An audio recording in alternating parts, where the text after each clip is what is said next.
In the year of 1963, former U.S. President John F. Kennedy told his National Security Council that, and I quote, "We cannot continue to pay for the military protection of Europe while the NATO states are not paying their fair share." Now, fast forward in the year of 2024, and such rhetoric could actually cause a firestorm. Now, if you follow the news closely, we continue to pay attention to the war in Ukraine, know only that today some scholars believe that the nation of Ukraine is running out of time and its options. Again, is that really the case today?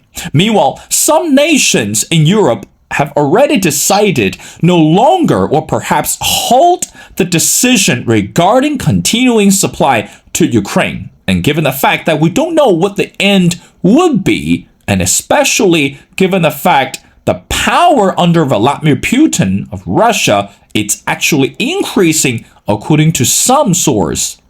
Well, ladies and gentlemen, it's my great honor to invite our distinguished speaker, who is Dr. Alexander Motyl. And Dr. Motyl is an American historian and also a political scientist. And he's a professor of political science at Rutgers University, and he's a specialist on Ukraine, Russia, and the Soviet Union. Well, Dr. Motyl, and welcome back to The Missing Piece. As always, thank you for having me. Well, Dr. Motyl, I want to get started. I want to read a statement simply from the Finnish foreign minister when she was questioned and regarding the war in Ukraine, and this is what she said, and I quote, "It's important that we not rule everything out for the long term because we never know how serious the situation becomes. And meanwhile, but the Finnish position is very clear. We are not right now sending any troops and not willing to discuss that." Now, Dr. Motyl, again, if we follow the news closely, this past weekend, and Russia held this election, of course, there's no surprise that Vladimir Putin won the presidential election again. But meanwhile, we're looking at the situation in Ukraine, and also you just heard the statement from the Finnish Prime Minister. How do you make of that? And does that mean that Ukraine today is actually running out of time, and also the international community is running out of its patience? What do you say to that? Well, remember, the statement by the Finnish Prime Minister concerns supplying troops to Ukraine. And the issue was first broached publicly by the French President Macron a few weeks ago.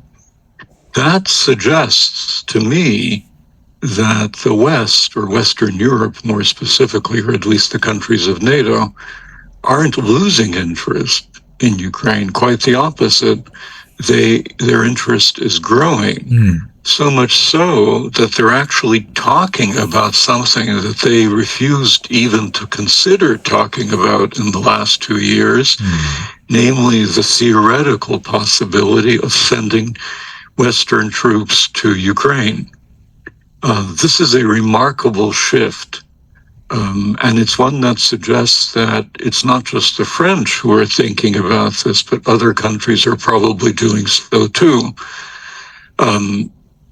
Whether this is a good or bad thing, we can talk about that later, but it clearly shows that the West Europeans are taking the war very seriously, indeed so seriously that they're even considering the possibility that they may need to send troops.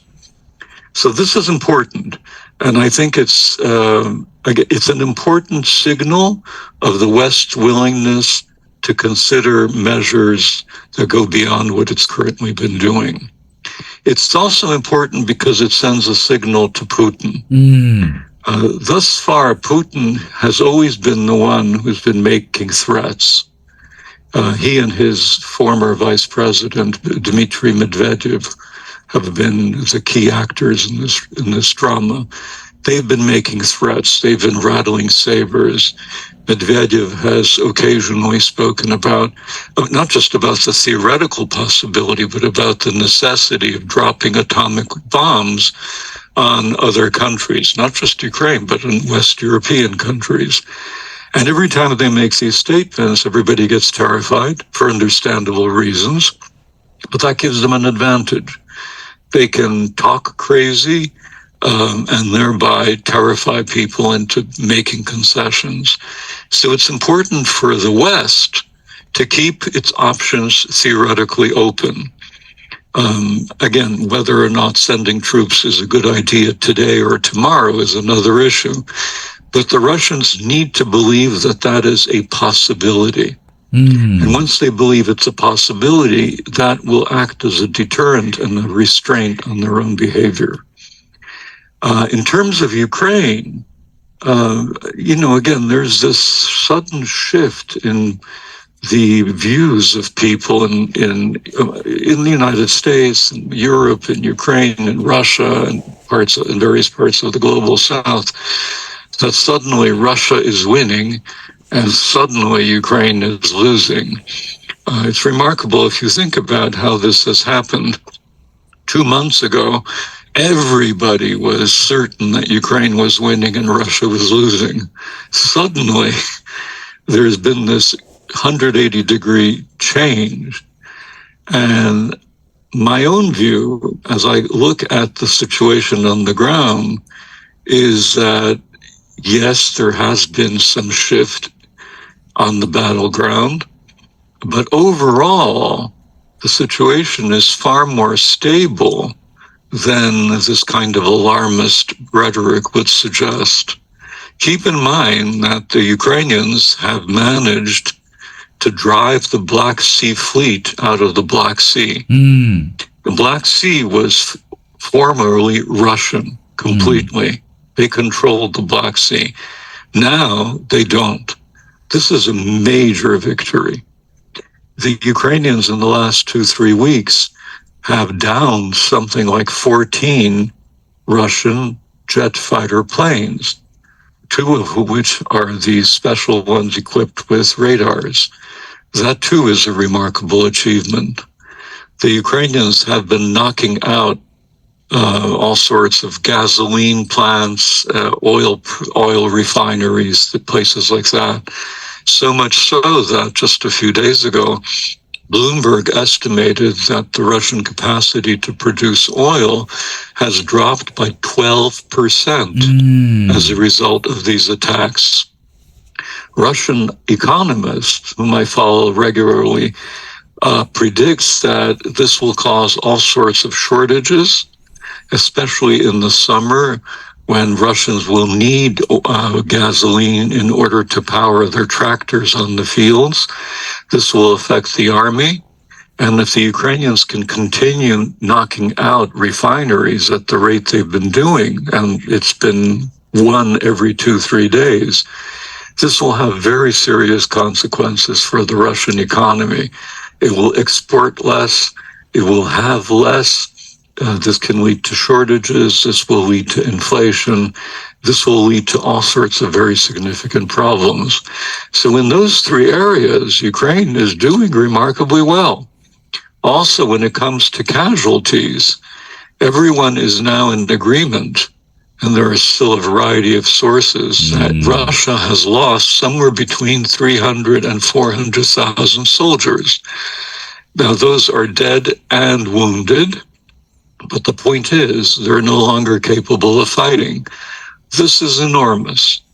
We don't know how many soldiers Ukraine has lost, but President Zelensky says that Russia has lost 180 dead, and Ukraine has lost 180,000, and Ukraine has lost 30,000. So he says it's a ratio of 6-1. That's possible. That may be exaggerated, but clearly Ukraine has lost fewer men and women than Russia has.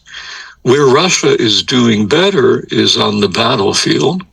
It's had some minor successes within the last 2 weeks, but they're minor. They're not strategically important. They captured the town of Avdiivka after destroying it completely.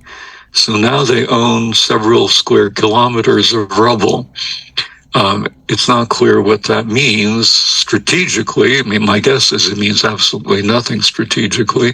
Tactically, of course, it's a bit of a victory, but not much. So what is the source of alarm on the part of people, of analysts, isn't what's going on on the ground or in the air or on the sea. It's the fact that the United States House of Representatives has not yet agreed to extend $60 billion of assistance to Ukraine. And that's creating all of these apocalyptic images and visions. And yes, it's true. If the United States doesn't come through, Ukraine will have difficulties. On the other hand, as you alluded to in your introductory remarks, the Europeans are stepping in and trying to fill the needs of the Ukrainians. So the Czechs, as you know, have taken the lead in trying to raise 1 million artillery shells for Ukraine. The European Union is, I believe it's 6 to 10 billion euros that they've already promised. There is very serious talk of seizing Russian assets. That's 300 billion that could be used either directly or just in terms of the interest rates that accrue on a yearly basis to help Ukraine. So the situation could be better for Ukraine. But it's far from being as terrible as people often say. So Ukraine needs the assistance. That goes without saying. But as I said, as I've been trying to suggest, it's the situation both in the air and on the ground and in the waters is far more complicated than many of the analyses one encounters in the press suggest. Dr. Motyl, let's bring another country into our conversation, which is Moldova. I mean, again, recently, the current president of Moldova wrote a wonderful piece through the Wall Street Journal. And again, she was very concerned equally about the situation in Ukraine, and especially within the article that she mentioned specifically that Ukraine has to be the victor and not the victim when we look at the war in Ukraine.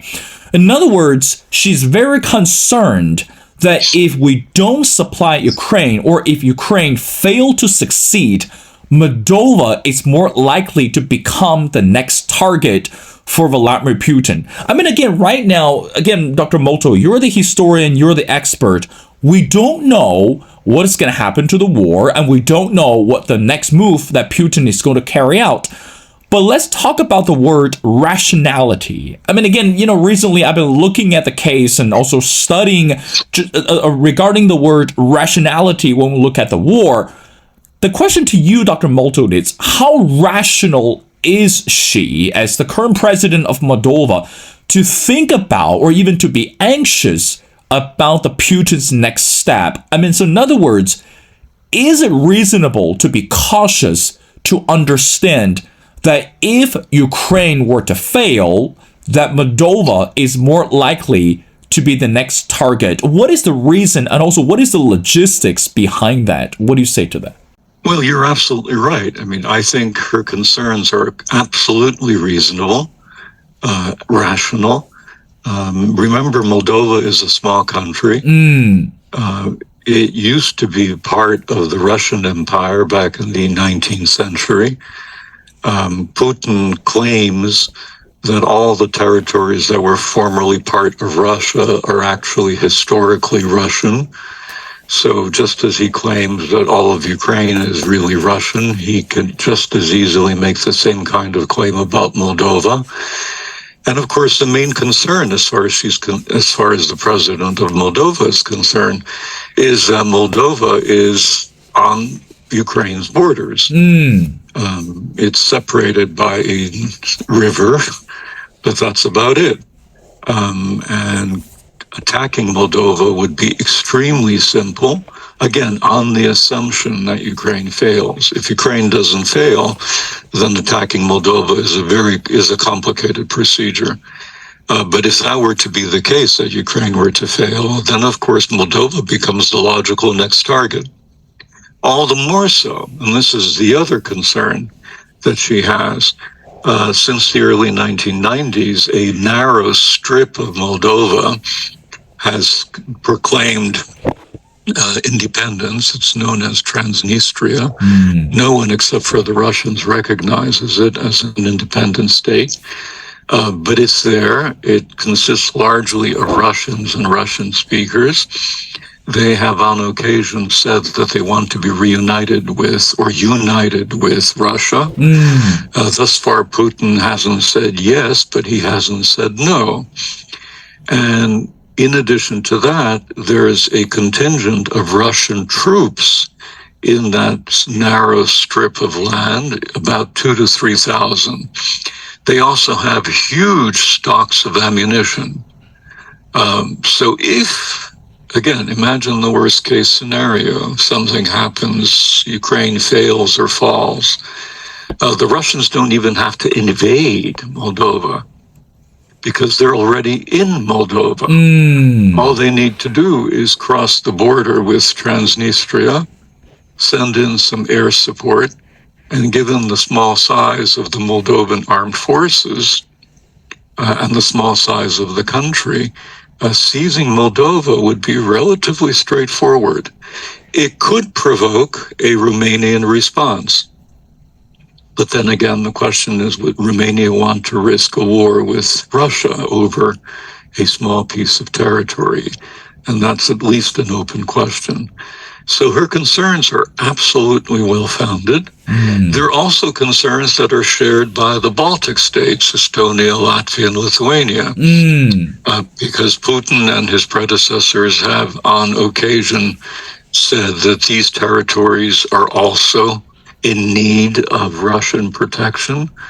Estonia and Latvia have large Russian minorities, and there's even been talk amongst Russian analysts. Again, this is just talk, so I don't know if this is if they have insider knowledge or not, but they claim that Putin is preparing to launch a hybrid attack on either Estonia or Latvia this summer. So, and you can well imagine that the Estonians and the Latvians must be terrified because their countries are small. Right. They have, very small populations, small armies. Yes, they're members of NATO. But is it realistic to think that Germany will send troops to defend Estonia? That's at least an open question. Dr. Motyl, let's talk about another piece of critical information which regarding to the nation of Sweden. And we know that Sweden recently was admitted become additional member to NATO.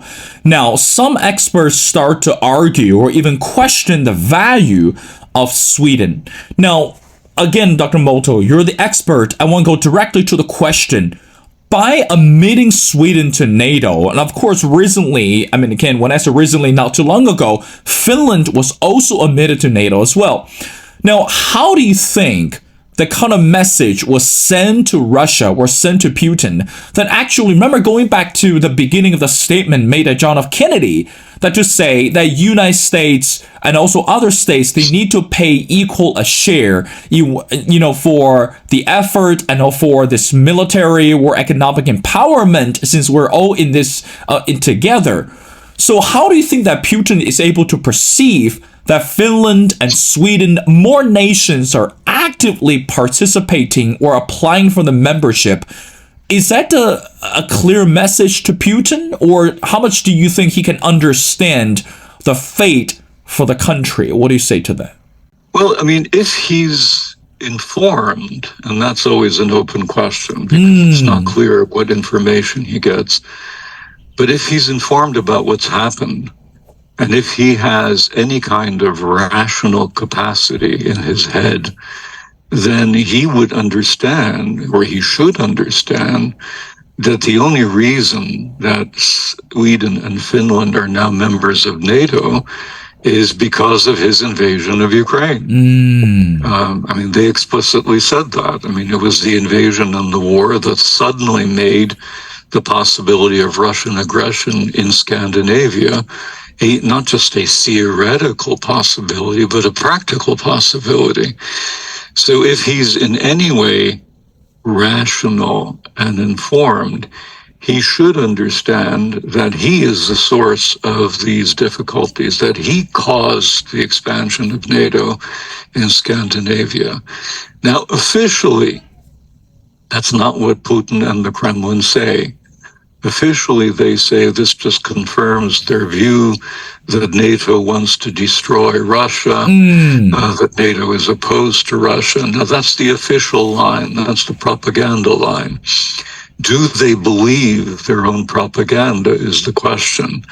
As I've been suggesting, it's hard for me to imagine that they're incapable of making connections between cause and effect.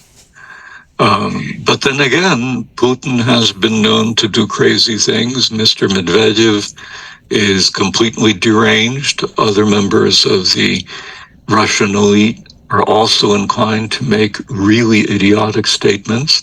So it is possible that they live in an alternate universe and truly believe in what they say, but we just don't know.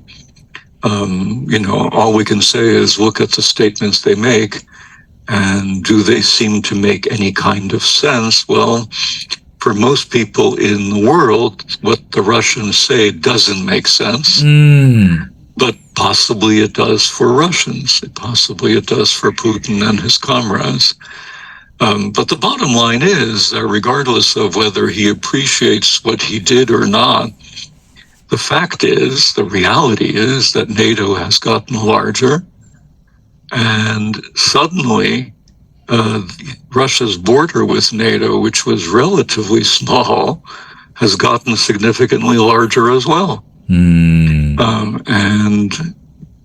There is a certain irony here, because Putin, when back in February of 2022, Putin justified his invasion of Ukraine by saying NATO was going to expand to include Ukraine. Well, now it has expanded, not to include Ukraine, but to include Sweden and Finland, both of which, by the way, have powerful armies. And that's something to keep in mind. I mean, Finland increased its armed forces for obvious reasons because of its border with Russia. Sweden enjoyed armed neutrality, so it had a very strong military. So the military capacity of NATO has increased by virtue of the fact that these two countries are now members of the alliance. Dr. Motyl, I want to wrap up our conversation by bringing China back to our dialogue. Now, some believe that today, when we see the competition between U.S. and China, this is a statement, I want to read it to you. I want to get your reaction. In some way, the U.S. competition with China and Russia is the latest round in a long struggle over whether the world will be shaped by liberal democracies or their autocratic enemies. Now, when we talk about China, when we talk about Russia, too often, if we study political science enough, that we tend to use the word global primacy, or, we'll call it global supremacy. Now, again, Dr. Motyl, go back to the intro that I made.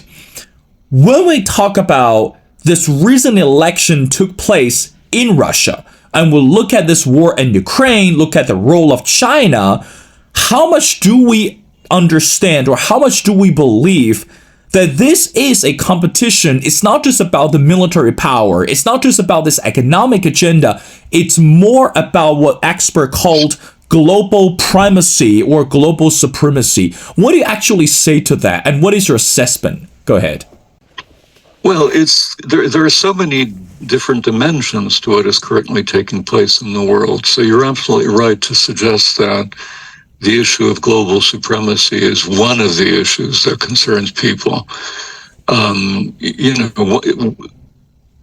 Since World War II, when the United States emerged as the obvious, unchallenged victor, everybody else was destroyed or wounded or weakened, but the United States was stronger. So the U.S. was able to establish various rules for the international order that we define as liberal, and they are.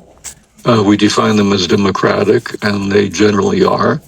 But of course, they also happen to favor the United States, which makes perfect sense. But that said, it was an international order that resulted in something like 70 or 80 years of peace. There were wars, but they tended to be small wars. Many people, of course, were affected by them, but we didn't have major wars between the major powers. And that's partly due to the fact that this kind of liberal international order existed. It was also due to the fact that you had a bipolar relationship with the Soviet Union. There were only two major powers. They were balanced, one against the other. They had their supporters. They divided the world. And they more or less agreed not to engage in war directly, although, of course, they did indirectly. And that maintained a certain kind of peace and stability for, as I said, 70, 80, 90 years. That is now being challenged. China's emergence has now created a kind of triangle with Russia, China on the one side, the United States, well, I guess the European Union. So we should probably speak of a rectangle or a square. So you've got the Europeans and the Americans on one side, the Russians and the Chinese on the other side. But you've got four key players. That makes things much more complicated. It's no longer just a bipolar world where it's the US versus the USSR. It's now 3, 4, possibly more actors involved in international relations. That's not stable. I mean, it sounds like it should be because it's multilateral and everybody says multilateralism is a good thing, but it's actually a very unstable condition because it means that no one is quite certain of who the opponent is. It's always easy to shift alliances, creates trouble. Now, in fact, what may be happening, I mean, again, Europe is a player, but not a military player. If it increases its military outlays, that will make it a military player as well. But for the time being, it's behind the United States. Russia is rapidly becoming a vassal state of China. China is essentially transforming Russia into a supplier of minerals and resources and energy resources. So if these trends continue, and they're likely to continue, then the end result, 5 years from now, 10 years from now, may simply be another bipolar world, China versus the United States, with Russia being demoted to a second-rate power and Europe not quite capable of establishing its own military presence. That would actually be good for the world. It would stabilize relations between China and the United States. It would force them to cooperate, unwillingly perhaps, but they would cooperate, and it would increase the chances for peace. At the same time, you're absolutely right in saying that there is another level, namely democracy versus authoritarianism. When one looks at the condition of democracies in the world, many of them are struggling. That's right.